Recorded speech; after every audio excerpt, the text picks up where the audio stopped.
예.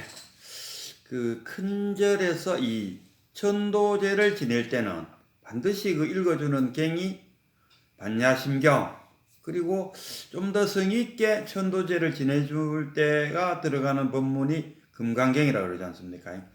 그래서 우리는 뭐 그래도 절밥을 좀 먹었다 하시는 분들은 금강경 정도는 알고 있다 이렇게 잘 표현하더라고요. 그래서 전번주에 제가 금강경을 강의했었고, 금강경 속에 주요 그 사고계가 상이 아님을 알면은 즉각 견성하리라, 즉각 열애를 보리라, 뭐 즉각 열애를 보리라가 견성하리라, 똑같은 이야기입니다. 근데 그 금강경에 등장하는 인물 중에 하나가 이 해능이라는 사람이 있죠. 해능이 나무꾼인데 어느 날 그 나무 팔러 갔다가 어느 스님이 그 금강경 강의를 하는데 그 응무소주 이생기심이라, 응무소주 이생기심, 마음을 내더라도 이생기심, 마음을 내더라도 응무소주, 한국 마땅히 머무른 바 없이 마음을 내어라. 이 한마디에 뭔가 필이 탁 왔다 아닙니까? 아, 이거네. 그래갖고 그 나무꾼이 그 스님한테 물어본다 아닙니까? 아이고, 어디 그런 말씀이 있습니까? 하니까 그 금강경에 있지. 그래요. 나도 그럼 금강경을 한번 읽어보고 싶은데 어디 가야 그 금강경을 들을 수 있죠? 저기 홍인선사가 오셔야 금강경을 강의하는데 거기 가서 들으시오. 그리고 가면 가락하는 데가 거리가 어느 정도나 가면 중국은 워낙 넓다 아닙니까? 그래서 서울에서 부산 갔다 오는 거리가. 그리고 뭐 새 같으면 뭐 KTX 타고 싱 갔다 싱 오면 되지요. 그 당시에는 걸어간다 아닙니까? 그래서 아이고 참 좋기는 좋은데 내가 지금 노모를 모시고 있어갖고 참 가지는 못하겠네요 하니까, 그래요. 그러면은 그 스님이 내가 그러면 노자돈을 내가 갖고 있는 거 다 줄 테니까 이거 엄마 그 생활비로 주고 그대는 그러면 그 가서 배우시오. 아마 그 스님도 이 노행자를 탁 알아봤는 모양이라. 그러니까 그 당시 그 나무꾼 성이 노시요. 그래서 노시니까 아직 행자라 하면 아직 스님 되기 전에 절에 와서 이 잔심부름하고 뭐 테스트를 지금 받고 있는 그 상태를 행자라 그러다. 그래서 성이 노시니까 노행자라고 불렀어요. 그래갖고 이제 홍인대사를 더 만나러 와서 이제 만났죠. 그리고 홍인대사가 니 어디서 왔노 하니까 보통 이제 어디서 왔노 했을 때 답은 두 가지입니다. 뭐 자기가 있던 곳에서 왔는 장소를 이야기하는 사람도 있고, 또는 내가 조금 이제 공부를 좀 했다 하는 차원에서 한마디 하면 오감이 어디 있습니까? 오감이 어디 있습니까? 그저 여의할 뿐입니다. 이렇게 답할 수도 있고. 그러면 이제 선사가 머리가 아프죠. 이놈은 알고 이런 말을 하는지 아니면 주워 들어서 이런 말을 하는지. 그 수능경에 보면 그 누굽니까? 아난도 그러지 않습니까? 부처님이 계속 질문하다가 보니까 그 아난이 드디어 이제 자기 말이 아닌 말을 탁 함으로써 부처님이 알아듣는다. 그거는 네 말이 아니로다. 어쨌든 간에 그 노행자가 영남에서 왔습니다. 그때는 아직 뭐 잘 모르는 상태니까. 그래? 그럼 영남이 어딘가? 뭐 지금으로 말하면 그 양쯔강을 중심으로, 중국의 양쯔강을 중심으로 북송, 남송 이렇게 이야기했단 말이라. 그러니까 그 북방, 남방 뭐 나중에 돼갖고 그 남선, 북선 뭐 이런 식으로 나눌 정도였으니까. 어쨌든 간에 영남에서 왔습니다 이렇게 이야기했어요. 그래? 그 영남 같은 거 오랑캐잖아. 그럼 너 여기 뭐하러 왔노? 예, 저도 부처님이 되고 싶어서 왔습니다.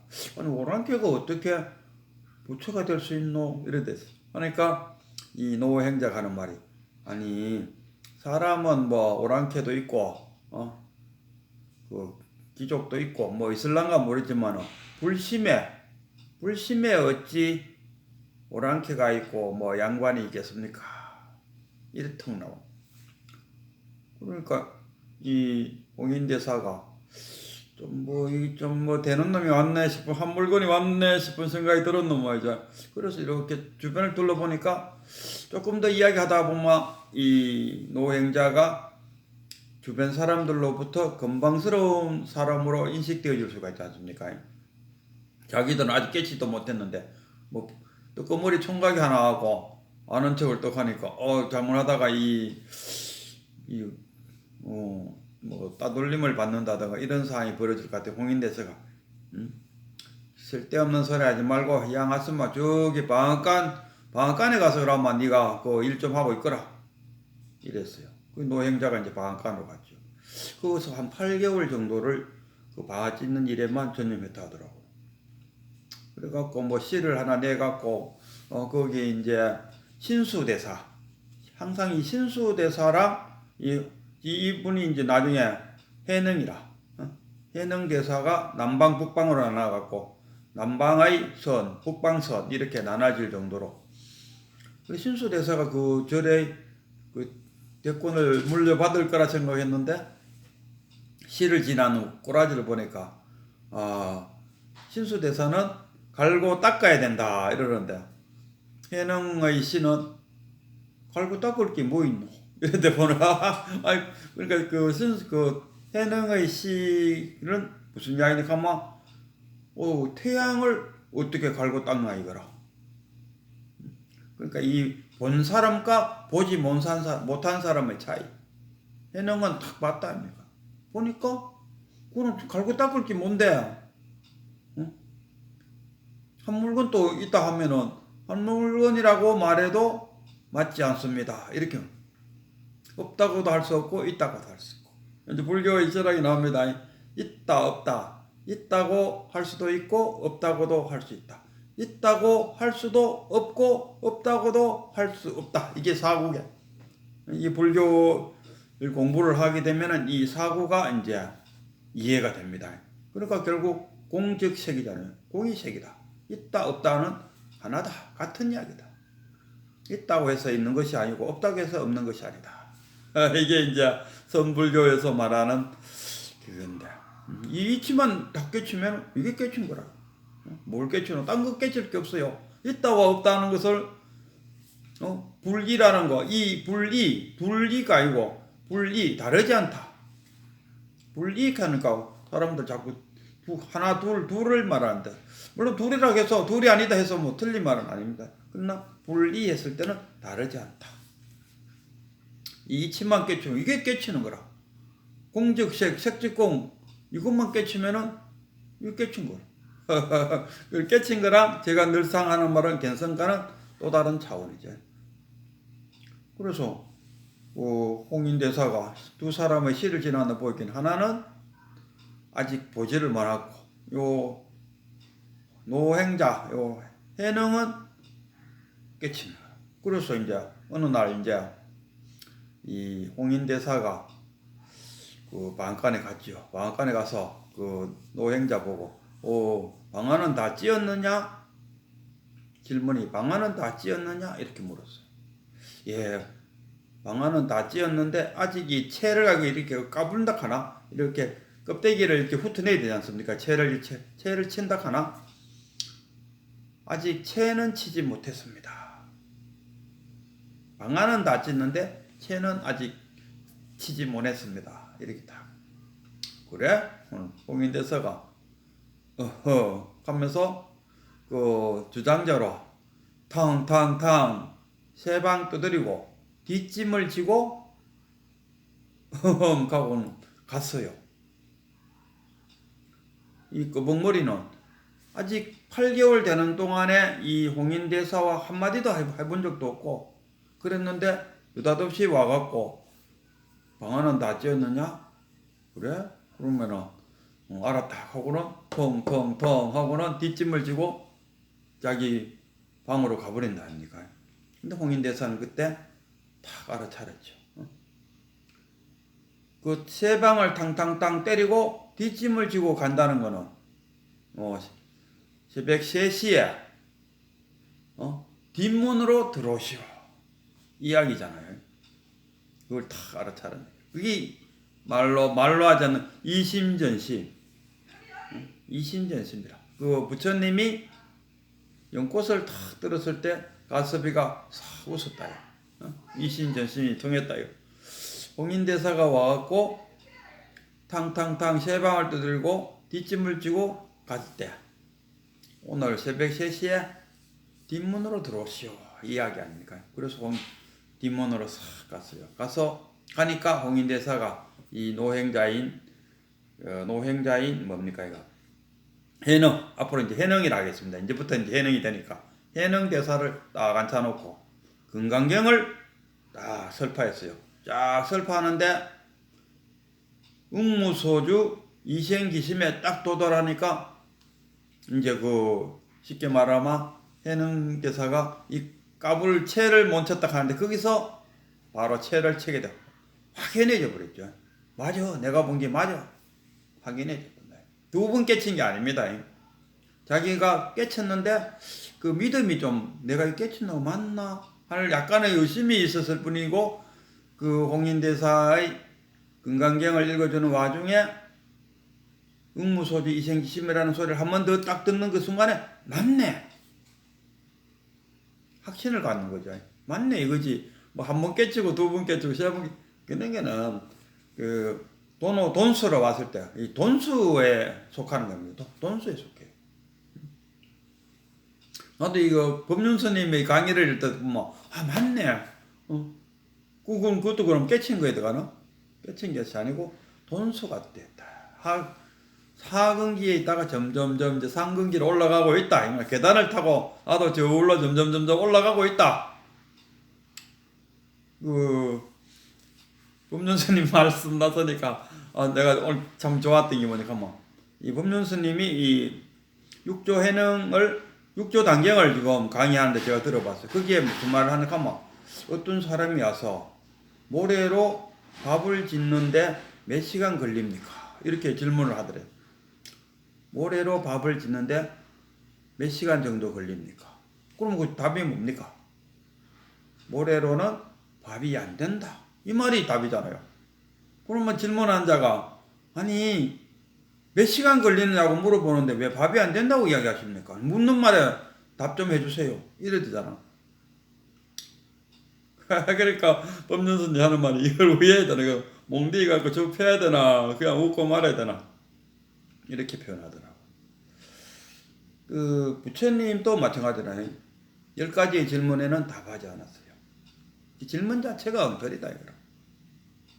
어쨌든 간에 그 홍인대사가 그 금강경을 해능대사에게 읽어주고 그래서 다 깨치게 해놓고는 자신의 내가 너에게 정법을 인계하느라 하는 그 차원에서 바꿔가고 의발 그거를 전수한다 아닙니까?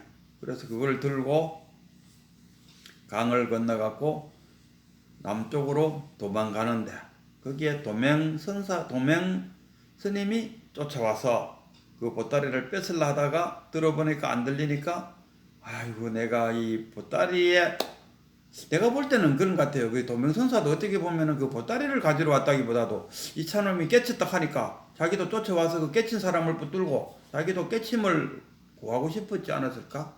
그쪽이 더 관심이 가요. 그 보따리를 뺏으러 왔다 하기보다는.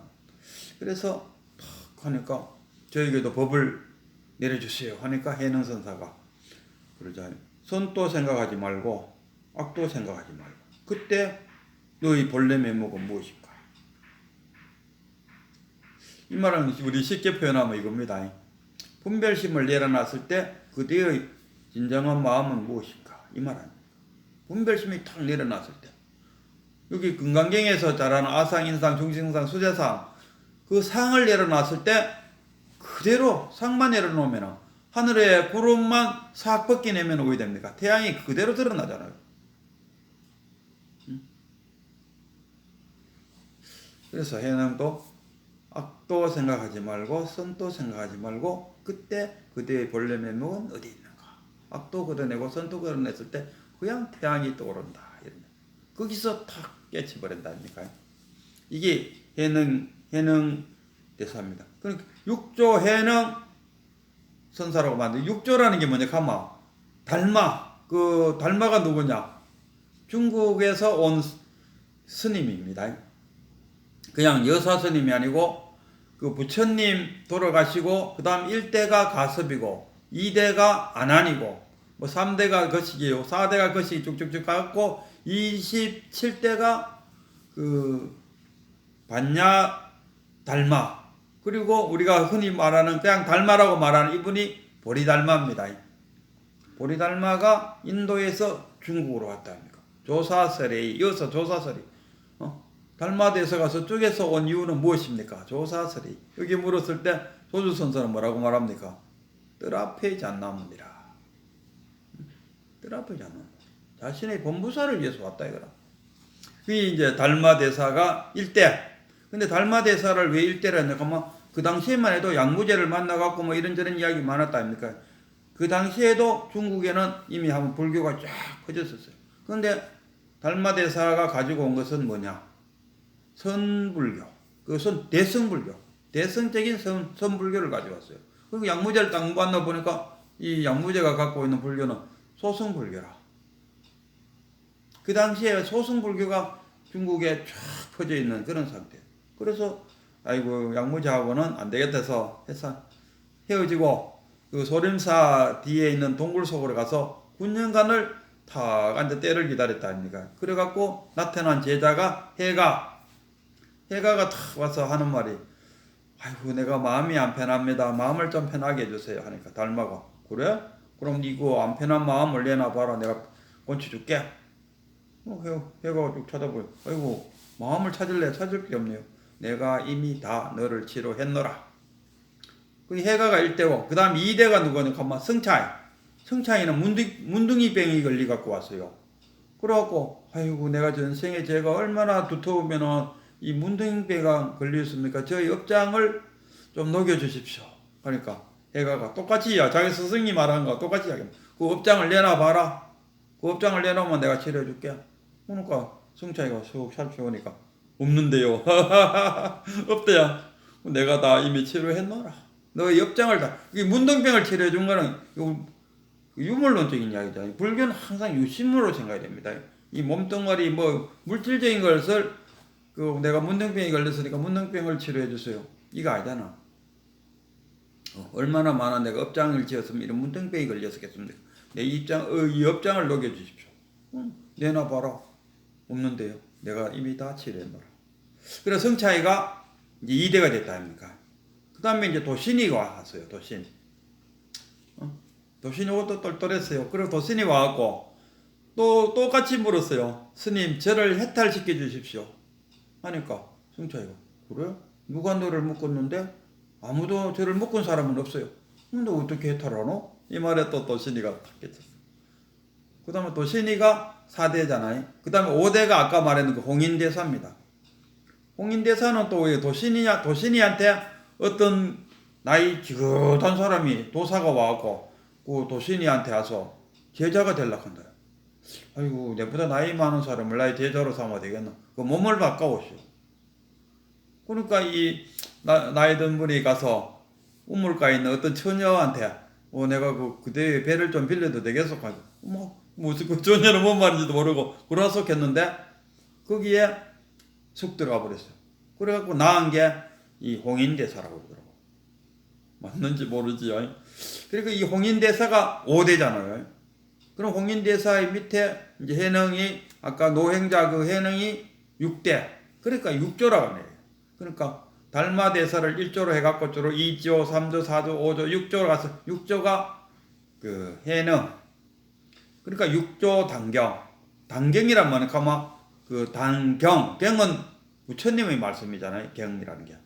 다는 그 법당에서 이루어진 이 지금 그 6조 당경이라는 말이 그런 이야기죠. 법당에서 설한 부처님의 말씀. 이게 6조 당경. 저도 그 6조 당경을 제가 이거 다시 보이지 뭐. 저도 6조 당경 요거를 제가 지금까지 이 스님 저 스님 많은 스님들의 그 유튜브를 통해서 강의를 들어봤는데 그래도 그 육조 단경, 건강경 그 만약 주제에 정말 충실하게 잘 설명해 주는 분이 이 성본 스님이었어요. 다른 분은 뭐 이름만 무문관한다 해놓고는 뭐 한문으로 번역 한번 하는 정도로 하고는 나머지 1시간 동안 자기 이야기, 엉뚱한 이야기를 하다가 끝나버리고 하니까 성실스럽지 못하다는데 이 성본 스님의 그 강의를 들으면은 그 주제에 맞게 좀 거기에 몰입해갖고 이야기하는 게 참 좋았어요. 그래서 저도 여러 개 들었습니다. 그분한테 뭐 종룡로, 백암로, 그 금강경 뭐 등등 뭐 그리고 요것도 지금 어느 분을 기점으로 해갖고 내가 이 공부를 해볼까 했는데 육조 단경책 요걸 하나 구입했어요. 성본 스님이 책값도 가장 비싸요. 내가 성본 스님 만나면 좀 한번 그 물어보고 싶은 게 아니 책값을 왜 그렇게 비싸게 받아요?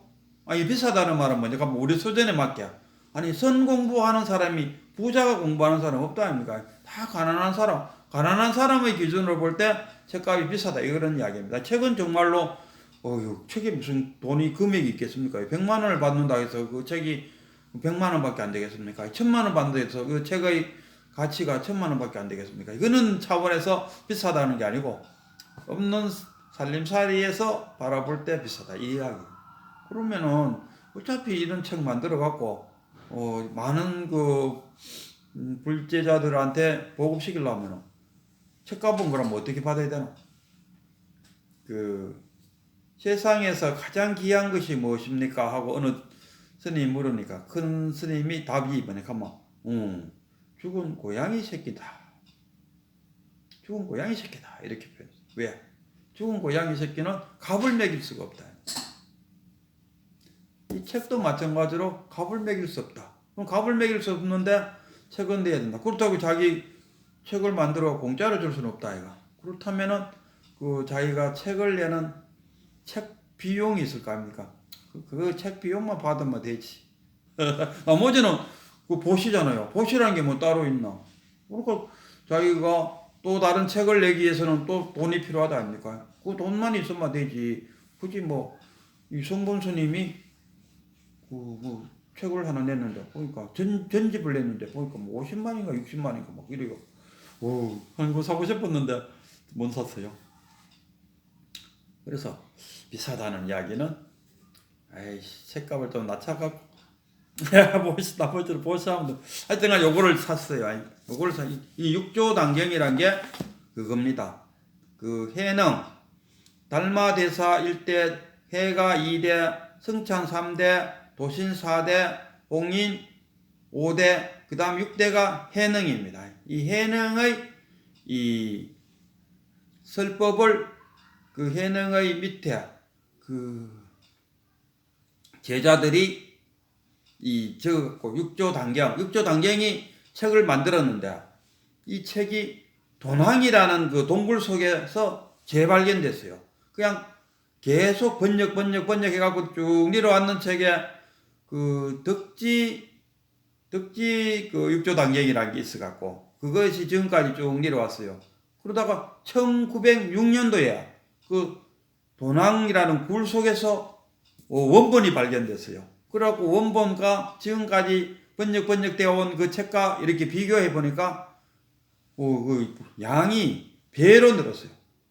그러니까 그 책을 번역하면서부터 점점점 자기 말이 들어가니까 자기 말을 집어해갖고 책 내용이 원본 그 육조 단경의 내용보다가 배로 늘었더라.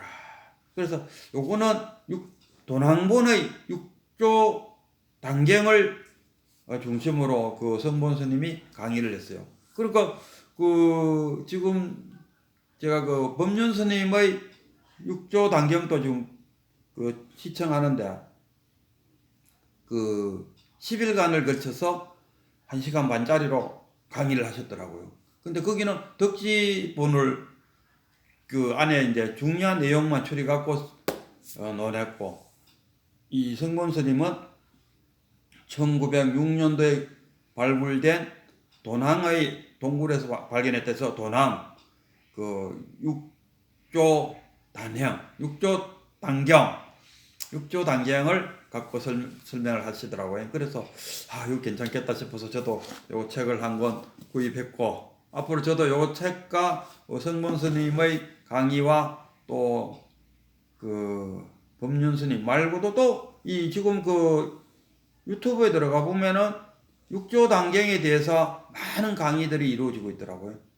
그래서 좋기는 또 저 누구죠? 아이고 뭐 스님을 갑자기 연락하니까 막 한금 떠올라요. 한금 떠오르는데 그분들을 시간 나는 대로 다 내가 들어보고 그래 갖고 어차피 이거 하는 거는 제 공부를 위해서 하는 거잖아요. 보림 차원에서 하기 때문에 가능한 시간.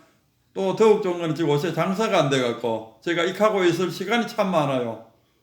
장사가 잘 되면은 뭐 바빠서 언제 익하고 앉아있겠나 하는데 이상하게 코로나가 끝났는데도 불구하고 장사가 잘 안 돼요. 그러니까 시간이 너무 제가 늘 이야기하는 게 장사가 잘 되면은 마음이 즐겁고 장사가 안 되면은 마음이 즐겁다 이런 표현을 잘 써요. 그걸 되면 안 되겠죠. 그래서 제가 장사도 안 되고 시간은 많고 그러니까 많은 강의를 들어갖고 엑기스만을 전달해 주고 싶다. 그러니까 육조 단경에서도 육조가 뭐냐 했을 때 그 육조입니다. 달마부터 해갖고 쭈르르리라고 6번째 조사다. 이 육조 단경에 나오는 이 해능의 그 위치가 어느 정도는 하면 알기 쉽게 표현하면 우리나라에 있어서 박정희 대통령이다. 이 정도 말해도 될 바. 그 후에 박정희에도 그 독립운동하고 뭐 쭈르르 많았을 거 아닙니까? 쭈르르만 하고 이승만에도 있고 뭐 저 위에 뭐 독립운동 했는 사람들 쭈르르 있는데 그 달마대서 위에도 달마대서가 중국의 그 부처님의 28대 손이잖아요. 그러면 저 위에 27명의 조사들이 쭉 있었다. 그와 같이 이 해능이 위치가 어느 정도 하면 우리나라에 박정희쯤 되는 사람이다. 이 달마대사 밑에 아주 유명한 이제 뭐 남아계양이라든가 정원행사라든가 뭐 60 몇 명이 도사가 나왔다 하더라고요. 다 언급하기가 어려울 정도. 그 밑에 쫙 퍼졌어요.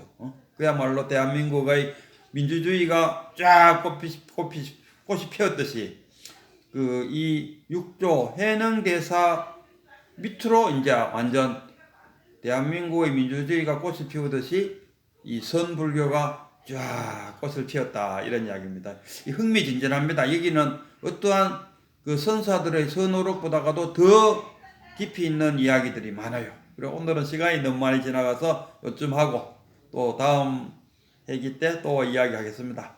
공부하시는 우리 수행자님들 좋은 하루 되시기를 기원드립니다.